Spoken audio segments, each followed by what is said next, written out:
उद्या जर समजा तो म्हणला 100 लोक तुझ्या घरी पाठवतो, आम्ही घरात राहतोय, आमच्यावर असं काहीतरी झालं तर याला कोण जबाबदार आहे?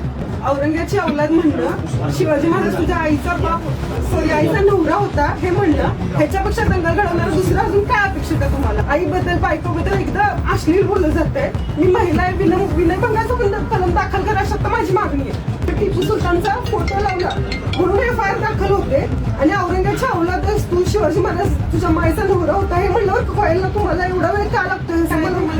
192 कलम आहे ना, हे दंगल घडवण्यासाठी कलम आहे. औरंगाची औलाद म्हणणं, सर मी बोलते काय तुझ्याशी. औरंगाची औलाद म्हणणं, शिवाजी महाराज तुझ्या आईचा बाप सॉरी आईचा नवरा होता हे म्हणणं, ह्याच्यापेक्षा दंगल घडवणार दुसरं अजून काय अपेक्षित आहे तुम्हाला? का संदिग्ध आहात तुम्ही? काल ह्यानंतर सुद्धा 2 फोन आले, दोन्हीमध्ये आईबद्दल बायकोबद्दल एकदा अश्लील बोललं जातंय. मी महिला आहे, विनयभंगाचा कलम दाखल करा अशी आता माझी मागणी आहे. आणि हे जे आहे ना, ही FIR घ्यायला एवढा वेळ जर लागत असेल ना, उद्या जर समजा तो म्हणला 100 लोक तुझ्या घरी पाठवतो, आम्ही घरात राहतोय, आमच्यावर असं काहीतरी झालं तर याला कोण जबाबदार आहे? किती तास झाले या घटनेला? आज 24 तारीख आहे, 22 तारखेला ही गोष्ट झालेली आहे. काय झालं आज पण आतापर्यंत काय केलं? म्हणजे एक कलम माहिती करून घेण्यासाठी एवढा वेळ लागतोय. काल आम्ही दुपारी तुम्हाला हे दिलेलं आहे.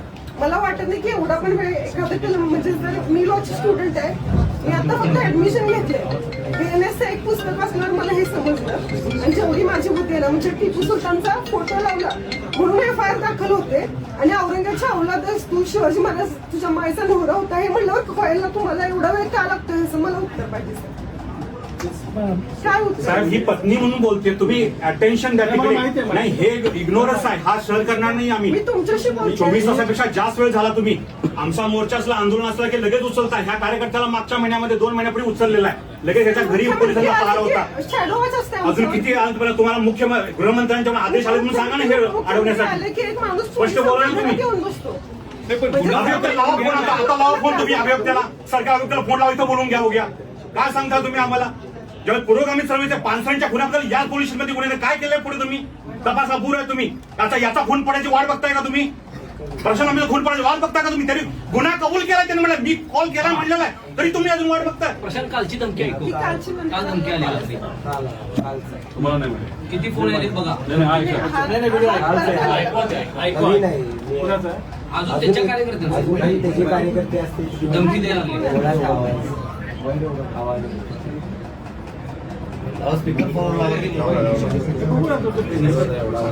नंतर येऊन द्या ना प्रशांत.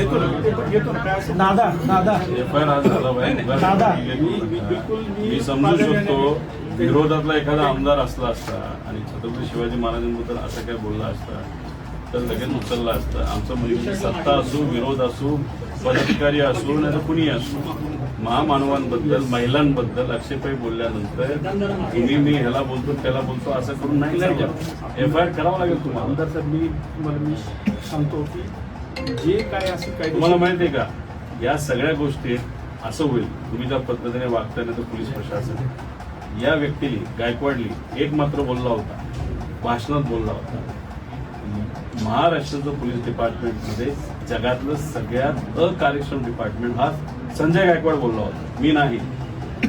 मग तुम्ही तशाच पद्धतीने कदाचित वागताय असं मला अनुभव आलाय दादांच्या बाबतीत. अजित दादांच्या FIR बद्दल मला आलेला आहे महाराष्ट्र पोलीस खराब आहेत नाही म्हणणार, दबाव टाकणारे खराब आहे. तो फक्त सत्ताधारी आहे, त्यामुळे कदाचित तुमच्यावर अडचण येते, पण कुठे ना कुठे नाही मी दबाव मग करू टाका. गुन्हा दाखल करून घ्या ना, मग कायदेशीर तपास नाही. FIR करून टाका ना. आल्यानंतर कोल्हापूरमध्ये आल्यानंतर लोकांशी बोलल्यानंतर त्याचं जे काही ऑडिओ कोल्हापूरच्या लोकांनी ऐकल्यानंतर त्यांचं असं मत आहे की त्यांनी सांगितलंय जे पानसरेंचं केलं तसंच तुझं करणार. मग आता तुमचा तसेच ते ओपन केस आहे, मग त्या केसमध्ये आणि ह्यांनी जे सांगितलं म्हणजे तो जो 2015चा दुर्दैवी गोष्ट घडली, मग ह्यांचं काय लिंकिंग आहे का हे आपल्याला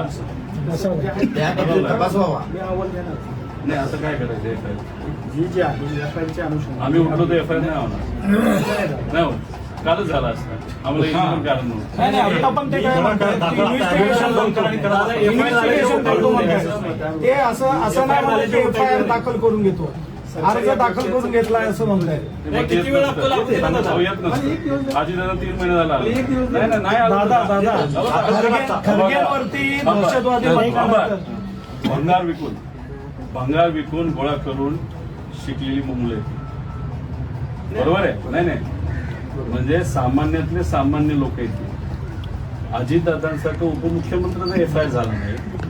तुम्हाला असं वाटतं की आम्ही गेलो तुम्ही हिंसा करणार आहे? मी सांगतो नाही होत कसं आहे अहो, मला एक दिवस तुम्ही वेगळं काय करणार मी सांगा. जे काय जे त्याच्यामध्ये जे- चुकलंय काय याच्यामध्ये? त्यांचे जे शिक्षेच्या नुसार सांगतो. एकच सेक्शन सर, तुमचं तुम्हाला जे दखलपत्र आहे ना त्याच्याबद्दल आक्षेप आहे कारण तुम्हाला दखलपत्र फक्त नोंद करून घ्यायचं बरोबर. तुम्ही थांबलाय. एवढं आदेश आहे हा गृहमंत्री. साधा नाही.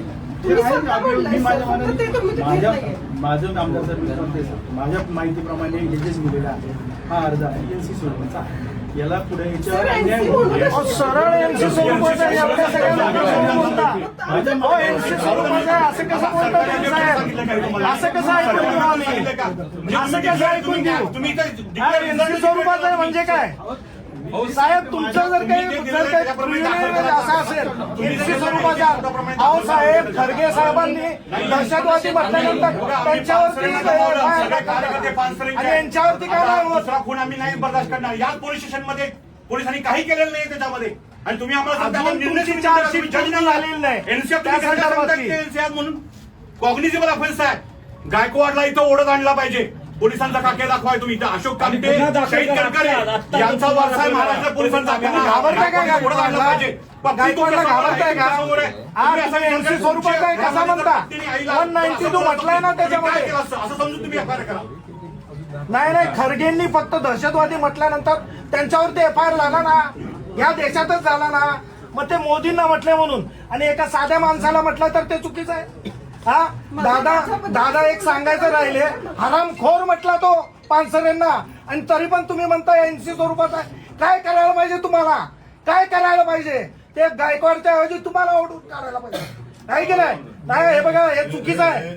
नाही म्हणजे काय अहो हे काय आहे? हरामखोर म्हटलं तो पानसरेंना. आम्हाला काय लाज आहे की नाही? हा पानसरेनं एवढं बोलल्यानंतर हा अधिकारी म्हणतो अहो अधिकारी म्हणतो की एनसी स्वरूपाचा आहे. सकाळी निवेदन द्यायला येण्यावर माहित होतं ना साहेब मग तुम्ही सरळ येत होता. अशाच नवनवीन अपडेट्ससाठी डिजिटल कोल्हापूर चॅनेलला सबस्क्राईब करायला विसरू नका.